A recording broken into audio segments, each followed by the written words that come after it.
Hola, ¿qué tal? Muy buenas tardes, compañeras, compañeros, un gusto saludarles a la distancia una vez más. Y vamos a iniciar hoy con la última clase del año 2020, este caótico, peculiar y un tanto eh, olvidable, ¿no? Queremos olvidar muchas cosas de este año. Pues bueno, vamos a iniciar con esta última sesión. Y la siguiente, bueno, nos veremos hasta el siguiente año, en la primera semana de enero, tratando de regresar pues con todo, con todas las energías posibles. Bien, pues la clase anterior, si recuerdan ustedes, hicimos una revisión a lo que era el barroco, centrándonos al barroco italiano y entendiendo un tanto sus generalidades y principales exponentes, así como las influencias que hubo de esta al momento de difundirse. El día de hoy vamos a hablar sobre algo un tanto más específico. Si bien también en la clase anterior vimos un contexto general del siglo XVII, hoy nos centraremos en el contexto de la crisis y el declive del imperio español, justamente cómo coincide con el desarrollo del barroco y las generalidades del barroco novohispano.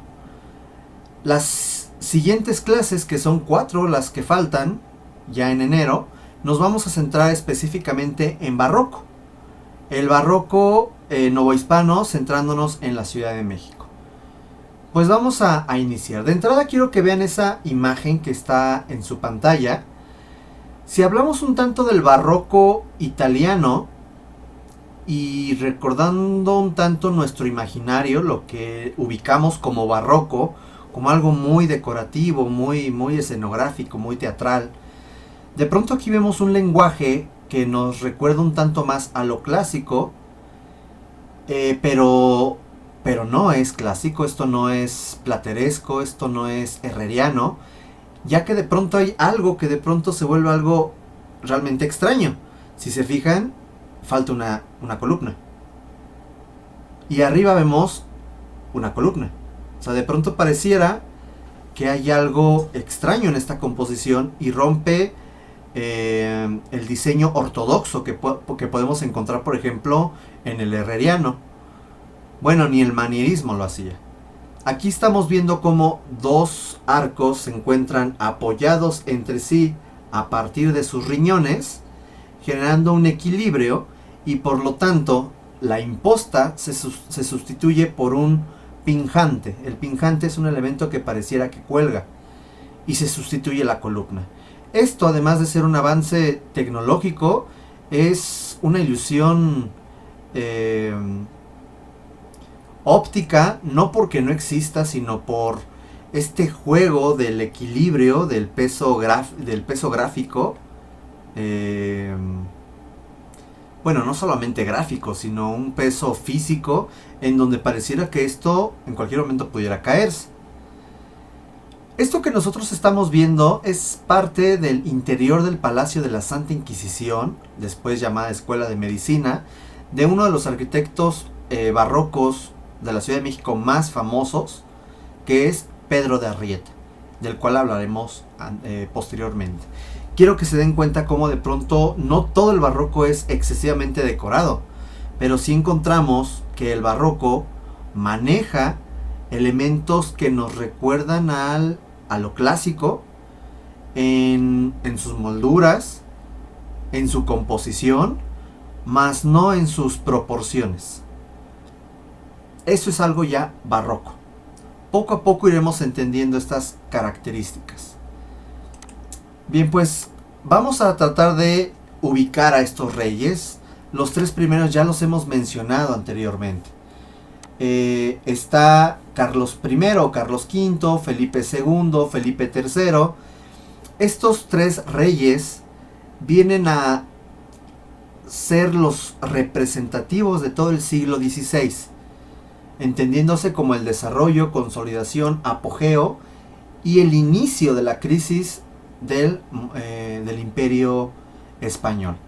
Se considera al Imperio Español como el protector de la fe católica y con una gran armada, un gran ejército terrestre de tercios. Fue el siglo XVI el gran apogeo del Imperio Español, teniendo además una gran cantidad de posesiones. Sin embargo, el siglo XVII será diferente, será la otra cara de la moneda para el Imperio Español. Tenemos a Felipe IV y a Carlos II como herederos del trono español. Sin embargo, ya con Felipe IV vamos a encontrar una crisis y una pérdida de la hegemonía del poder español frente a Francia, Inglaterra y Holanda, como lo habíamos mencionado en la clase anterior, y comienza a perder diferentes territorios, principalmente en Europa. Hasta que tenemos a mediados del siglo XVII a Carlos II, llamado el último Habsburgo, también con un apodo conocido como el hechizado, ya que, como ustedes verán, se ve un tanto extraña su apariencia física, y es que tenía diferentes enfermedades físicas, las cuales se cree que fue debido al problema, un problema genético, debido a que algo muy de las dinastías europeas, pues debido a que entre familiares tenían descendencia, pues Carlos II al final pagó los platos rotos de toda esta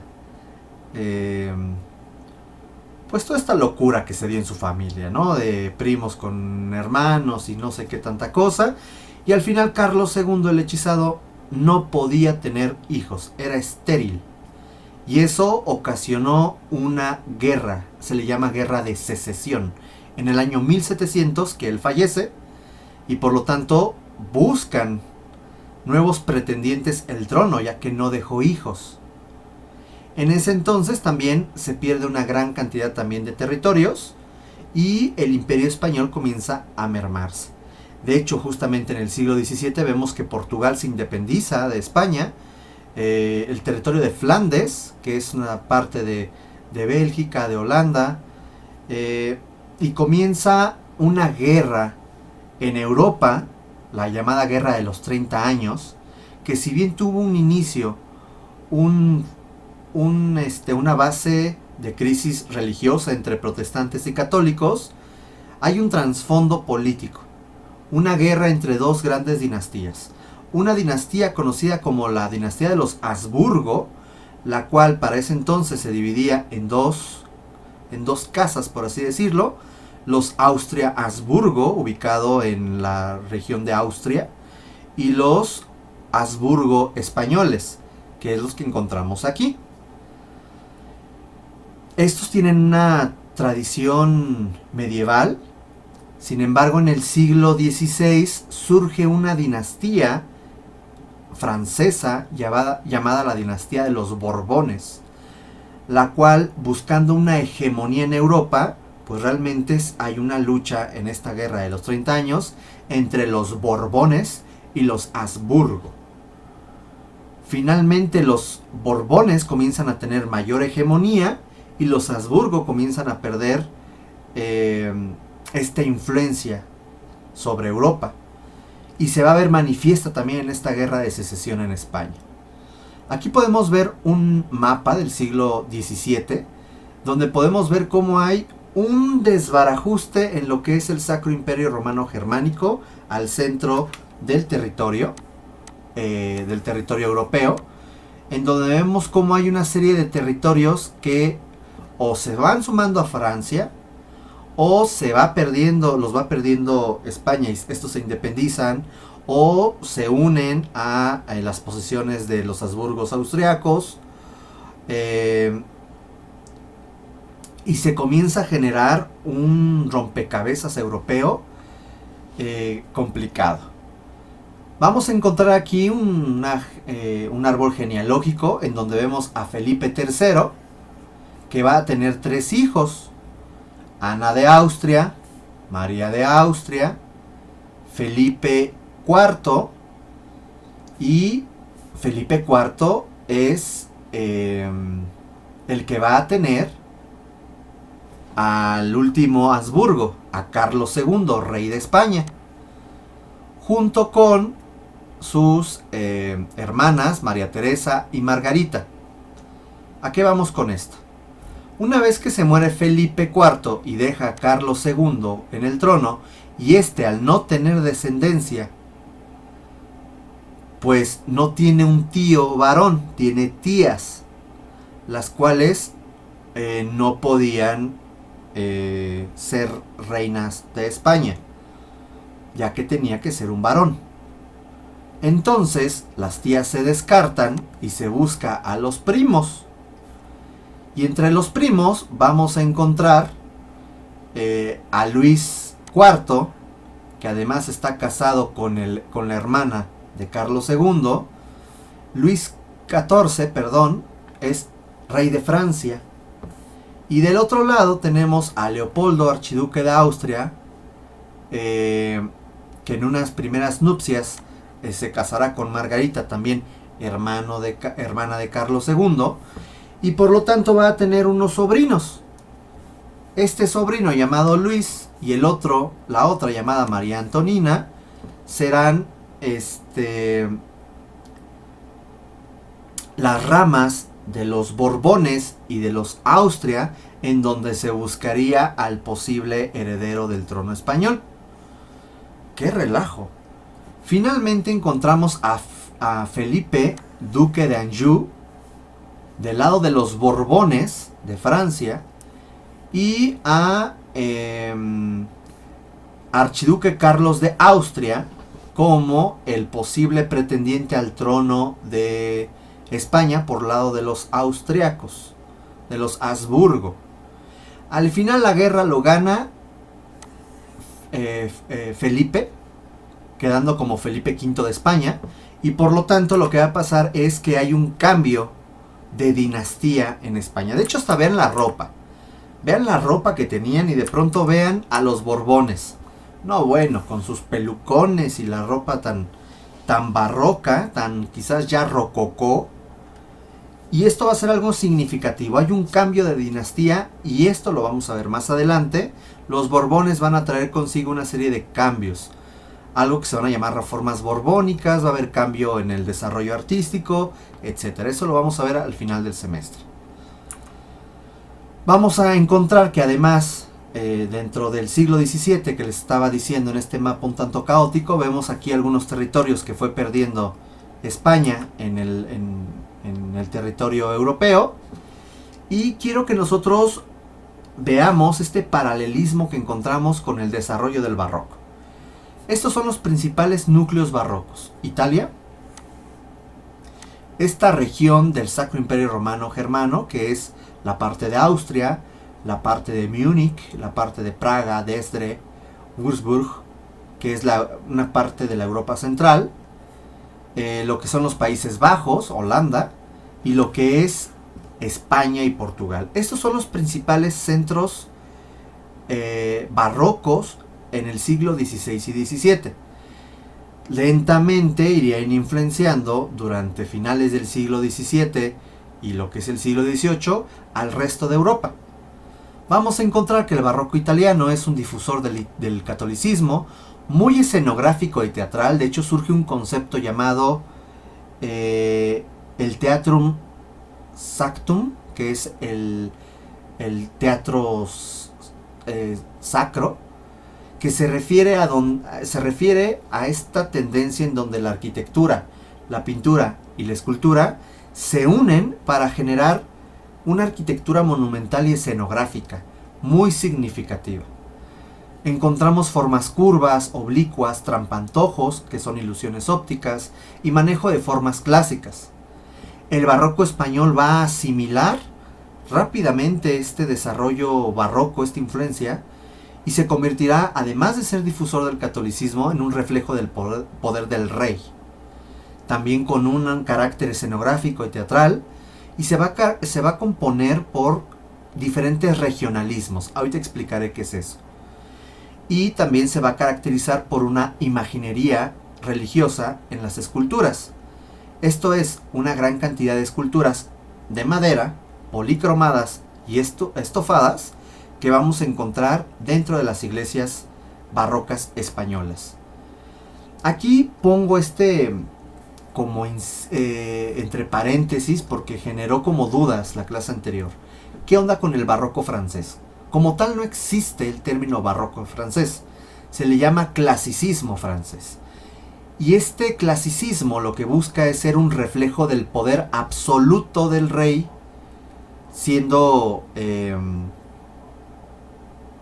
Luis XIV el mejor ejemplo de este absolutismo francés. Y se va a ver reflejado en palacios y jardines. Por lo tanto, el barroco francés no busca ser difusor del catolicismo, no porque Francia no fuera católico, sino porque Francia buscaba difundir el poder del monarca absoluto.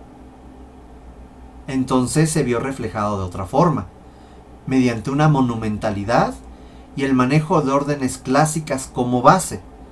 Y eso sí, un exceso en la decoración interior de los palacios, lo cual después se le llamaría rococó. ¿Ok? Vamos a centrarnos en España. Aquí vemos que España está dividido en varias regiones, la Corona de Aragón, la Corona de Castilla, y esta área ashurada es una área en donde encontramos una mezcolanza entre lo islámico y lo cristiano, entre lo gótico y lo mudéjar. Ahí vamos a encontrar el plateresco con una fuerte influencia gótica y mudéjar. Sin embargo, en lo demás vamos a encontrar cómo hay diferentes ciudades que tuvieron universidades, el arte renacentista, que sabemos ahora que se le llama arte plateresco y o herreriano, dependiendo la época, y el arte barroco. Podemos ver cómo hay lugares como Valladolid, Salamanca, Toledo, Sevilla, Granada, Zaragoza, se me está yendo por ahí alguno, Valencia, Barcelona, que son los principales centros que además de tener universidades, fueron productores y difusores de la arquitectura plateresca, de la arquitectura herreriana y del arte barroco. De ahí la gran importancia de estos centros. Y esto generará, específicamente en el barroco, una serie de regionalismos. Significa diferencias entre un barroco y otro, aunque tenga ciertas similitudes también. Esto significa que el barroco de Salamanca tendrá similitudes al demás barroco español, pero va a generar algo muy específico en Salamanca diferente a Barcelona. Ciertas cosas muy específicas, pero tendrá sus variantes, debido a que el desarrollo barroco es un desarrollo gremial, y los gremios por lo general se relacionan mucho con las familias, y esto generó núcleos barrocos. Vamos a tener otros centros barrocos como Pamplona, Alcañiz, Segorbe, Girona, Murcia, Córdoba, Cádiz, Madrid, Sarria, Santiago de Compostela, es el otro de los centros importantes. Y estos se convertirán entonces en escuelas del barroco y en grandes escuelas culturales del siglo XVI, XVII y XVIII en España. Vean cómo Sevilla, que es además el puerto oficial durante el siglo XVI y XVII, porque en el siglo XVIII cambia Cádiz, donde ya hay puro barroco, se convertirán en pues la puerta y la comunicación hacia América, en donde vemos una influencia no nada más plateresca, herreriana, barroca, la Universidad de Sevilla, sino que también hay una fuerte tendencia y herencia islámica, mezclada con lo cristiano, mezclado con diferentes influencias culturales renacentistas católicas. Entonces se vuelve esto un caldo muy interesante. Al hablar de la arquitectura barroca en España, nosotros podríamos hablar, así como lo hablamos de Italia, también de tres diferentes etapas. Una etapa temprana o primitiva, una etapa plena o clásica y una etapa tardía. Y encontramos diferentes arquitectos en cada una de estas etapas. De forma muy general, podemos entender que el barroco temprano es un barroco con una arquitectura mucho más sencilla, menos decorada, y es una transición entre el herreriano y el barroco clásico. El barroco clásico es en donde encontraremos las características italianas o características clásicas del barroco. Y el barroco tardío, la principal característica es que tiene un exceso de decoración. Algunos consideran que la etapa tardía de las tendencias siempre es una etapa de declive. Podríamos decir que este exceso de decoración está marcando un inicio y un desarrollo del declive barroco, que va a dar pie posteriormente, en una relación histórica con la llamada Ilustración del siglo XVIII, a lo que después sería el neoclásico como un movimiento de contrarreacción al barroco. Ya no se buscaban los principios que seguía el barroco, ya no buscaba las formas y el diseño y el carácter compositivo del barroco. Eso es el neoclásico, debido a los excesos del barroco durante esta etapa tardía. ¿Ok? Encontraremos una gran cantidad de arquitectos.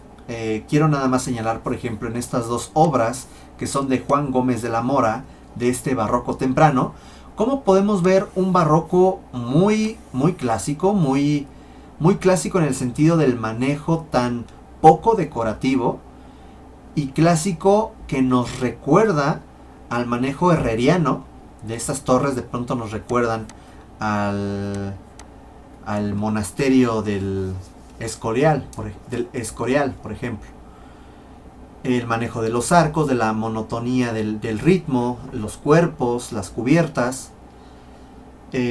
La siguiente, esta también es de Gómez de la Mora, pero ya vemos de pronto un mayor manejo de la decoración en las torres, en los medallones, en el entablamento. Acuérdense que el entablamento es que es cornisas, friso y arquitrabe, así como el manejo de las columnas y las pilastras. Vemos un mayor manejo de la decoración. Ya estamos hablando por la etapa en donde ya hay un manejo del barroco clásico, un barroco pleno. Aquí podemos ver, de hecho, no sé si se acuerdan de esta casa. Esta casa es la casa de las conchas, que es un ejemplo del plateresco mudéjar. Lo habíamos visto anteriormente en clase. Aquí hay otro ejemplo que es la fachada de la Catedral de Granada de Alonso Cano de 1667, ya como un ejemplo de la arquitectura del barroco pleno, en donde vemos el manejo de las formas, de los volúmenes, esta monumentalidad. Vean la escala humana en relación con toda la fachada, el volumen y los claroscuros que genera la sombra, genera un dramatismo muy interesante justamente en la fachada. Sin embargo, aún continuamos viendo elementos que nos recuerdan a lo clásico. Esto es un ejemplo del barroco pleno español. Aquí hay otro, San Ildefonso de Toledo, de varios arquitectos. Vean la monumentalidad nuevamente del edificio, esta teatralidad buscada por el barroco. Y bueno, vemos aquí un manejo de órdenes gigantes con entablamentos rotos, remetimientos y volados también, que generan una mayor proyección de sombras. Y este es otro ejemplo de lo que sería el barroco pleno. Acá encontramos la Catedral de Jaén, de Eufrasio López de Rojas, de 1660. Vemos también este manejo ya con una tendencia hacia una marcada decoración. La fachada de la Catedral de Granada, que bueno, ya habíamos mencionado anteriormente, que es esta, que son parte del barroco pleno. Y llegamos a esto que es una chulada, esto es una diversión. El barroco más atractivo visualmente termina siendo el barroco tardío. Y en este barroco tardío, donde me permito regresarme, vamos a encontrar varios arquitectos como Pedro de Rivera, Jerónimo de Balbás, que tendrá un papel muy importante en la Nueva España, Narciso Tomé, Fernando de Casas Novoa, Leonardo de Figueroa, Jaime Bort y una familia muy importante de Salamanca, que era de Barcelona de hecho, pero bueno, se mudaron a Salamanca, que es la familia de los Churriguera. Estos se vuelven artífices del desarrollo del barroco tardío, que es un barroco visualmente muy atractivo. Quiero que vean esto. Este es el Hospicio de San Fernando de Pedro de Rivera de 1729. Vean cómo de pronto esto nos recuerda más a cosas que hemos visto en México, cosas que hemos visto en la Nueva España. Los remates mixtilíneos con frontones rotos y un exceso en la decoración de la portada, con un nicho en donde encontramos a San Fernando, ¿sí? El rey Fernando católico ya santificado, y una serie de remates y pilastras y adornos y decoración labrada, evidentemente sobre piedra, que nos genera este dramatismo formal en la proyección de las sombras y que le da una monumentalidad a la fachada. Esto es, y además viendo la planta, que aquí se puede observar, se convierte en ejemplo del barroco tardío. Quiero que vean además esto es una locura.